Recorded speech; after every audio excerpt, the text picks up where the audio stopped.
Wa shi kenan wanga wani irin kastin na ga ubanka da kuɗi amma kada yan talaka ba kura bambanci duk tuwa hangar Allah kamar zandar muka wai an ƙi mana sabbin tuwa. Hankuri za ku yi yalo an Allah ya riga ya ba ku uba mai tsoro. Ina Allah ɗaya ka na yin daure gayan nan a yadda ya min bai kyauta ba ni zai yaudara kusan 20,000 wallahi sai na Ina da daure. magana da kai malam. Sako yana jin ki har da ya magana ba ta kuɗi ta ba. Baba ɗinkin makaranta muka sami mana. Ɗinkin makaranta kuma. A wanga ya tsufa.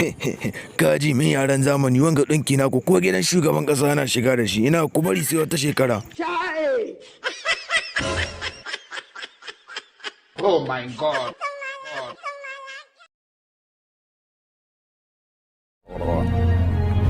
Ka san baɗo mana da like haka ka sa na farin ciki sosai. Sa'annan ka san baɗo mana da sharhi.